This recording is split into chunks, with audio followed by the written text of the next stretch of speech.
Salut à tous, c'est Quentin, j'espère que vous allez bien. Si vous ne me connaissez pas encore, je suis infographiste et je vous propose des tutos sur InDesign pour développer votre communication. Et dans cette nouvelle vidéo, nous allons apprendre à créer un PDF interactif. Allez, c'est parti. L'objectif de ce tutoriel va être de créer une page avec une image d'ambiance de plusieurs produits. Et nous allons proposer donc à nos lecteurs de cliquer sur un point comme le i ici et d'avoir plus d'informations. Par exemple, si je choisis iMac 21, vous voyez, j'aurai plus d'informations qui viennent apparaître.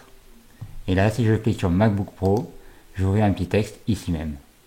Une fois votre logiciel InDesign ouvert, vous allez pouvoir créer un nouveau document au format désiré.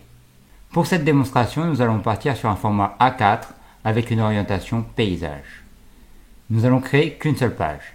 Une fois que c'est fait, vous pouvez cliquer sur le bouton Créer. Nous allons commencer par dézoomer un petit peu pour mieux voir. Puis ensuite, nous allons dessiner un bloc d'image. Pour cela, nous allons aller sur la barre d'outils et choisir donc notre bloc. Nous allons dessiner un bloc qui prend toutes les marges. Ensuite, nous allons utiliser le raccourci Commande D ou CTRL D pour importer notre image. Moi, je vais importer donc cette image-là. Je la sélectionne et je clique sur Ouvrir. Je fais un clic droit à l'aide de ma souris, puis je choisis l'option Ajustement. Puis ensuite remplir le bloc proportionnellement. Maintenant, je vais dessiner donc mes petites lignes avec des points. Je vais donc retourner sur ma barre d'outils et choisir l'outil trait dans un premier temps. Je vais dessiner donc une ligne. Ici, je choisis ma couleur sur contour. Pour la changer, je double-clique et vous choisissez la couleur que vous souhaitez. Une fois que c'est fait, vous pouvez cliquer sur OK. Sinon, vous pouvez cliquer aussi sur Ajouter une nuance. Dans mon cas, noir, ça ira très bien, donc je vais cliquer sur Annuler. Je vais maintenant ajouter une ellipse. Donc là, je vais sur ma barre d'outils et je choisis donc l'outil ellipse. Et je viens dessiner donc mon ellipse en appuyant sur la touche Shift pour faire un rond parfait. Ici, je vais passer le contour en fond. Donc je vais juste inverser ici pour le mettre en fond noir. Je vais aligner mes deux éléments, donc je vais zoomer un peu dessus. Je vais commencer par déjà diminuer la taille de mon ellipse parce qu'elle est un peu grosse. Je vais le mettre comme ceci. Puis ensuite, je vais aller donc sélectionner mes deux éléments. Je vais aller sur le panneau de droite où il y a Alignement. Et ensuite, je vais donc sélectionner la première icône qui est alignée sur une sélection. Et je vais choisir cette fois-ci Aligner sur un objet clé. Je vais choisir comme objet clé donc ma ligne. Je n'ai plus qu'à cliquer dessus pour choisir que c'est donc mon objet clé. Et après, je retourne sur mon panneau de droite, sur Alignement, et puis là, je clique sur Aligner les centres dans le sens horizontal. J'ai maintenant un alignement parfait entre mes deux éléments. Je vais les sélectionner, puis ensuite le descendre un peu. Donc sur l'ordinateur, je vais le placer ici. Ensuite, nous allons ajouter donc une autre ellipse à l'opposé. Donc on retourne sur la barre d'outils, on choisit l'outil ellipse, et on vient donc la dessiner.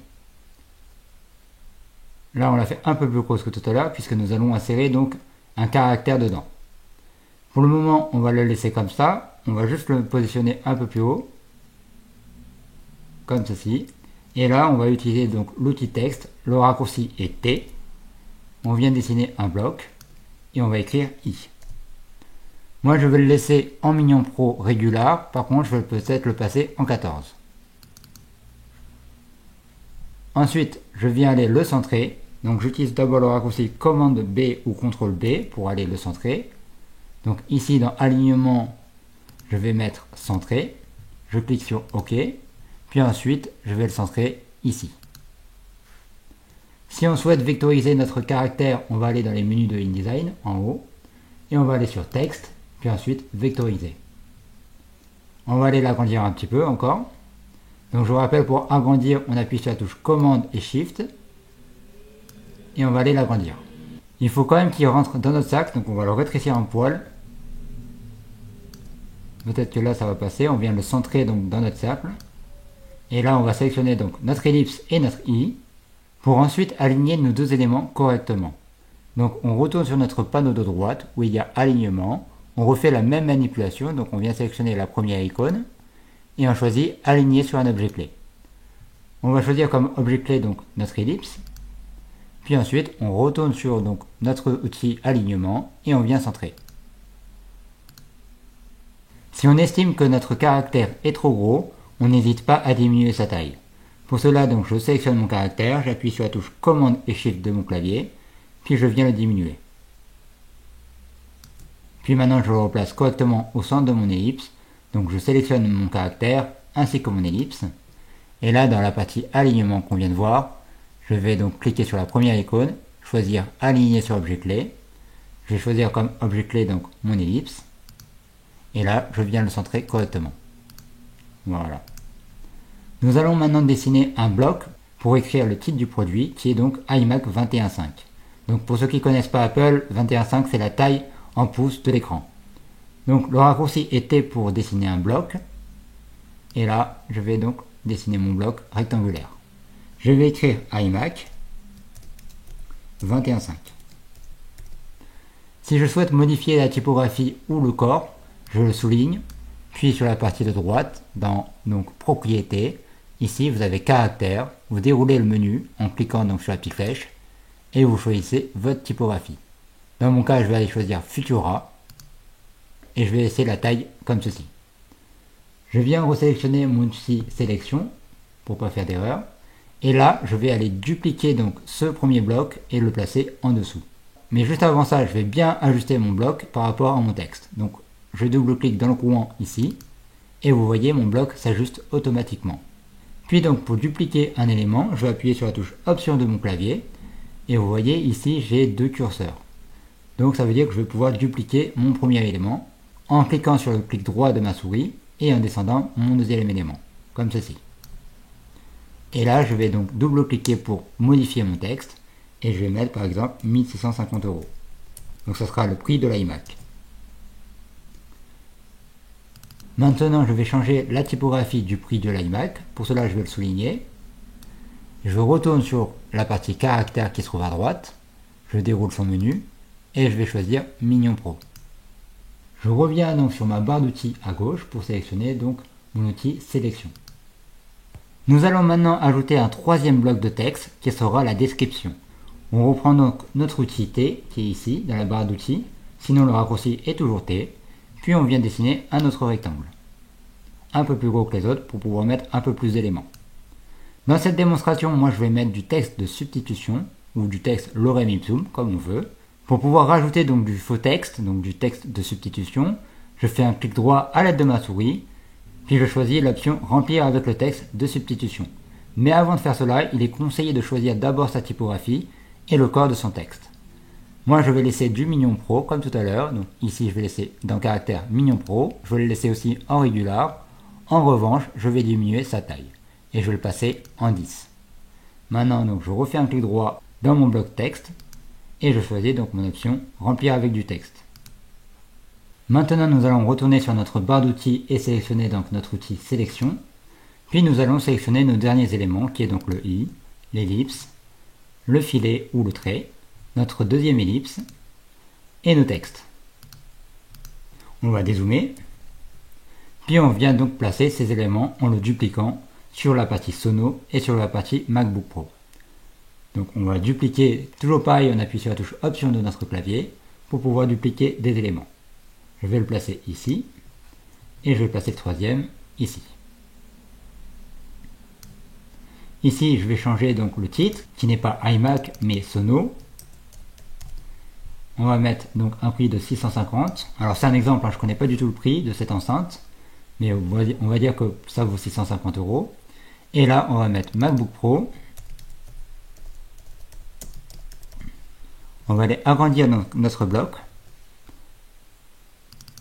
Et ensuite, on va laisser donc le prix à 1650 et le reste pareil. Maintenant que nous avons réalisé notre mise en page, il ne nous reste plus qu'à passer sur la partie donc interaction. Nous allons commencer par sélectionner nos trois descriptions. Donc celle de la Sono, ensuite celle de l'iMac. Donc on n'oublie pas d'appuyer sur la touche Shift pour sélectionner plusieurs éléments. Puis pour finir, on sélectionne la dernière description qui est donc celle du MacBook Pro. Pour continuer, nous allons aller dans les menus de InDesign qui se trouvent en haut. Et être sur Fenêtre, nous allons choisir Objet interactif, puis enfin État d'objet. Dans ce nouveau panneau, on peut voir qu'on n'a aucun élément. Pour en rajouter, rien de plus simple, il suffit de cliquer sur le bouton plus.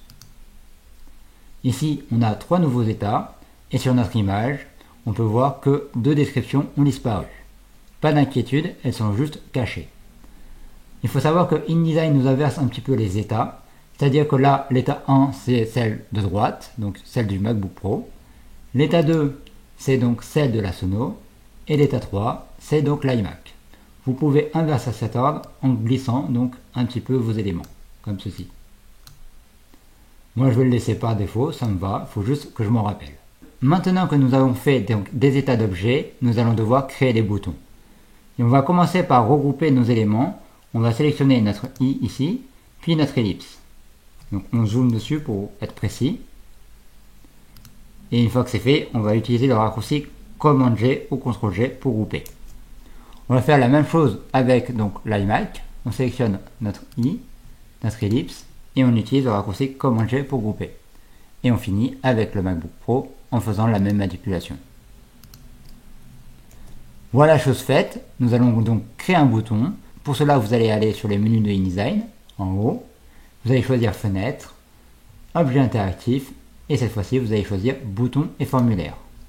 Dans ce nouveau panneau, donc, on va rester sur Bouton et formulaire, et dans Type, vous allez dérouler le menu en cliquant dessus, et vous allez choisir Bouton. Vous pouvez renommer votre bouton et l'appeler par exemple MacBook Pro. Et ensuite, vous allez devoir ajouter un script d'action. Pour cela, vous devez cliquer sur le bouton plus. Et là, vous avez donc plusieurs possibilités. Nous, ce qui nous intéresse, c'est la partie ePub. Et dans cette partie ePub, nous allons choisir donc atteindre l'état. Donc l'état qu'on vient de créer. Donc on sélectionne cette option. Et ensuite, ici, donc dans état, on va sélectionner notre état 1. Ici, on va toucher à aucun élément. Si vous souhaitez donc activer cette option qui est masquée jusqu'au déclenchement, vous n'avez plus qu'à cliquer dessus, donc cliquez dans la case ici. Vous pouvez aussi ajouter donc l'option imprimable ou pas. Et pour finir, eh bien, vous allez pouvoir passer aux éléments suivants. Donc nous allons sélectionner notre i sur l'iMac. Et puis nous allons faire la même manipulation. Donc dans Type, on va choisir Bouton. Ensuite, donc, on va cliquer sur le bouton plus dans Script d'action. On va prendre donc Atteindre l'état. Et là, nous allons par contre choisir l'état 3. Et ensuite, on va passer à la Sono. On refait la même chose. On choisit donc Type. On déroule le menu en cliquant dessus. On choisit Bouton.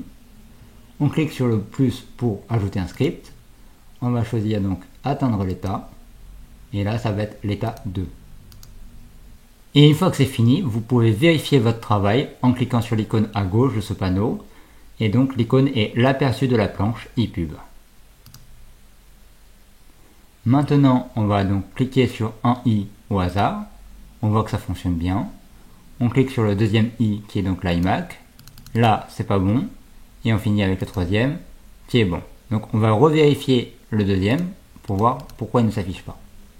On va fermer cette fenêtre. On va retourner sur la partie état d'objet pour vérifier. Donc là, c'est la partie 3. Donc on va retourner sur le i cette fois-ci. On va resélectionner donc le type, bouton. Ensuite, nous allons resélectionner sur notre plus parce qu'apparemment le script ne s'est pas ajouté. On va choisir atteindre l'état. Et donc ça va être l'état 3. On vérifie en cliquant sur la petite icône à gauche. Si je clique dessus, ça fonctionne bien. La prévisualisation, c'est bien, mais comment on fait pour l'exporter? Vous allez donc aller dans les menus de InDesign, en haut, vous allez cliquer sur Fichier, et vous allez cliquer sur Exporter. Le raccourci est commande E. Dans cette nouvelle fenêtre, donc, vous allez d'abord écrire le titre de votre document.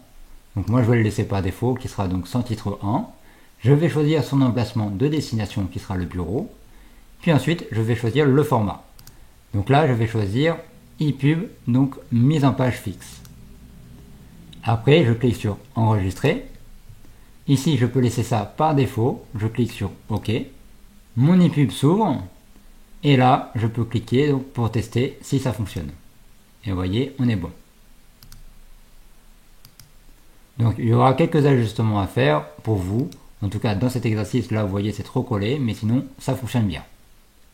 Voilà, nous arrivons à la fin de ce tutoriel. J'espère que ça a pu vous aider, que ça vous a plu. Si vous avez des questions, n'hésitez pas à les poser en commentaire ou sur Facebook. Pour retrouver mon Facebook, vous pouvez aller sur le lien qui sera en description.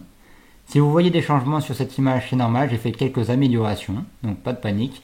Et si vous souhaitez progresser sur InDesign, n'hésitez pas à vous abonner et à partager cette vidéo ou ces vidéos pour aider d'autres utilisateurs. Vous pouvez aussi retrouver donc mon ebook sur l'impression, le lien est dans la description. Moi je vous dis à très vite pour une nouvelle vidéo, prenez soin de vous, allez salut salut!